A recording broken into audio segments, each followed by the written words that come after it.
तैयार नहीं है कि मोहतरमा बेनजीर भुट्टो की जिदोजहद न सिर्फ जुल्फिकार अली भुट्टो शहीद से बल्कि पूरे एशिया की तारीख में सबसे बड़ी जिदोजहद है। उसके बाप को कत्ल किया गया, वो लड़ती रही, उसकी मां को इसी शहर में लाठियां मारी गई, जिसकी वजह से मोहतरमा नुसरत भुट्टो बाद में शहीद हुई। वो ना रुकी, वो लड़ती रही, उसके एक भाई को शहीद किया गया, वो लड़ती रही, उसके दूसरे भाई को शहीद किया गया, वो लड़ती रही, उसको सक्खर जेल की 50 डिग्री की जेल में बंद किया गया, वो लड़ती रही। यहाँ पे लोग चंद महीने जेल नहीं रह सकते, मुआयदे करके भाग जाते हैं। वो सक्खर जेल में कैद तन्हाई में 2 साल एक 24-25 साल की लड़की उसका मुकाबला करती रही। और मुझे जाम साकी ने बताया एक बार कि जब मुझे हैदराबाद से सक्खर जेल में मुंतकिल किया गया तो मैंने एक बर्फ की पट्टी, गर्मियों के दिन थे, मोहतरमा बेनजीर भुट्टो को भेजी। उन्होंने पूछा ये किसने भेजी है, तो ले जाने वाले ने कहा कि ये जाम साकी ने भेजी है। उन्होंने कहा कि वो मेरे अंकल हैं, वो मेरे मौसन हैं। मोहतरमा ने उनके केस में जाकर शहादत भी दी थी, ये उनको जाकर वापस कर दो। शुक्रिया के साथ मैं इस बर्फ की आदी नहीं होना चाहती। आज मिली है कल ना मिले, मैं नहीं चाहती मैं किसी ऐसी चीज की आदी हो जाऊं जो मुझे कमजोर कर दे। ये थी मोहतरमा बेनजीर भुट्टो। फिर दूसरे भाई को शहीद किया गया, सैकड़ों कारकुनों की लाशें उठाई, हजारों कारकुनों ने कोड़ों की झंकार पर इंकलाब का रक्स किया, फांसियों पे गाते हुए झूमते गए, जेलों में शाही किलों में सड़ते रहे। वो उनके साथ लड़ती रही, एक मार्शल लॉ के खिलाफ लड़ी, फिर मार्शल लॉ के एक बच्चे के खिलाफ लड़ी, फिर दूसरे मार्शल लॉ के खिलाफ लड़ी। और लड़ते हुए मोहतरमा बेनजीर भुट्टो ने अपने बाप का अहद निभाया, जो उसके बाप ने उसकी 25वीं साल में गिरा पे उसे अहद लिया था। जब मोहतरमा बेनजीर भुट्टो शहीद गई अपने बाप से मिलने, 25वीं साल गिरा थी, और भुट्टो साहब ने तारीखी अल्फाज कहा क्या मेरी बेनजीर, ऐ मेरी प्यारी बेटी। एक मजबूर बाप जो अपना हाथ इन सलाखों से बाहर नहीं निकाल सकता, अपनी प्यारी बेटी को क्या तोहफा दे सकता है। आप भी बेटियों वाले हैं, बहनों वाले हैं। मुझे आज एक बात बताइएगा, आपके घर पे बेटी आए, कभी आपने खाली हाथ भेजा है उसको? कभी खाली, जिसके पास कुछ ना हो वो कोई अपने घर के बर्तन बेचता है कि मेरी बेटी मेरे घर से खाली ना जाए। और वो जुल्फिकार अली भुट्टो की बेटी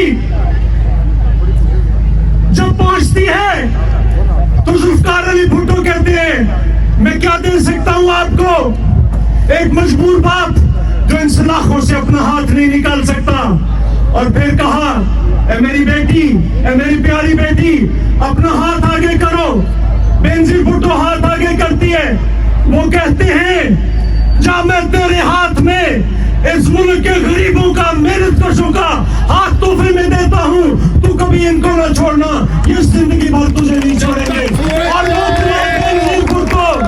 मोहतरमा बेनजीर भुट्टो जिंदा रही तो उनके लिए, गरीबों के लिए, मजबूरों के लिए, मकहूरों के लिए, किसानों के लिए, मजदूरों के लिए, नौजवानों के लिए, और लड़ते हुए शहादत कबूल की।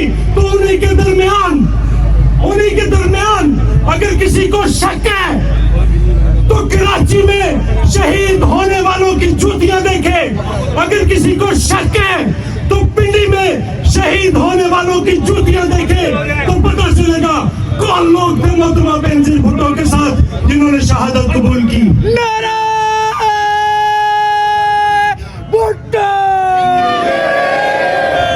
नारे नारे नारे भुट्टो, नारे नारे नारे भुट्टो भुट्टो। और बेनजीर एक और मुबासलत प्रेस के दोस्त भी आए हुए हैं।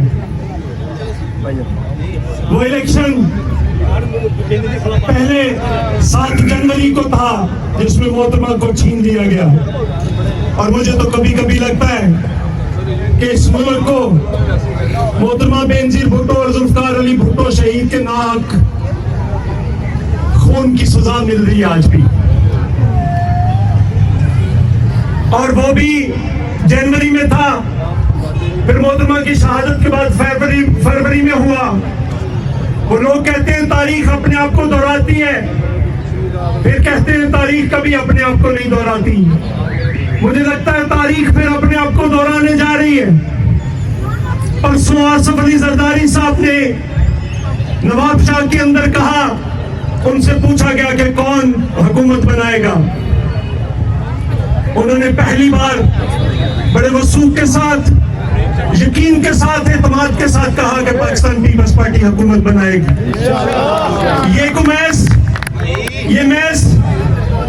ये महज एक नारा नहीं, तसल्ली नहीं है, इसके पीछे ठोस हकीकत है। मैं आज बताना चाहता हूं, बिलावल भुट्टो अगर इस हल्के से इलेक्शन लड़ने आ रहे हैं, ये जुर्रत और बहादुरी का काम है। ये क्यों नहीं अंदरूने सिंध से या किसी और जगह से जाकर इलेक्शन लड़ते? पिछली बार वो केपी में जाकर लड़े थे, इस बार पंजाब आकर लड़ रहे हैं। हम 50 सीटें सिंध से लेकर आ रही है पाकिस्तान पीपल्स पार्टी। मैं सिर्फ ये बताना चाहता हूं कि कैसे हुकूमत बनेगी। और 50 सीटें हम पंजाब से ले रहे हैं। कल वो नून लीग का एक लीडर कह रहा था कि हम 100 से ज्यादा सीटें लेकर आ रहे हैं। और भाई फिर जो बाकी 41 बचती है ना, उनका की कसूर है। वो ज़िया की बात याद आ गई। वो ज़िया ने कहा ना कि रेफरेंडम में उसने कहा कि अगर आपको इस्लाम कबूल है, ये कबूल है, तो मैं 5 साल के लिए ऐसे हाथ खड़ा किया, 5 साल के लिए। वो घर गया तो बेगम साहबा उसे रूठी हुई। उन्होंने पूछा मुझसे क्यों रूठी हुई? तो उसने कहा ना पंजाबी च क्या तेरा दूसरा हाथ टुटा सी, तो दोवें हाथ उदास कर देना, तेनों की नहीं बढ़ रहा। तो मैं उस लीडर को कहना 141 कह दो, थोड़ा की चाहना है।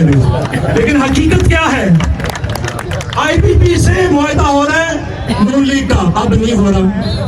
MKM से मुआहदा हो रहा है नून लीग का, अब नहीं हो रहा। बाप पार्टी से मुआहदा हो रहा है नून लीग का, अब नहीं हो रहा। रिवर्स इंजीनियरिंग शुरू हो गई है, चीजें रिवर्स होना शुरू हो गई।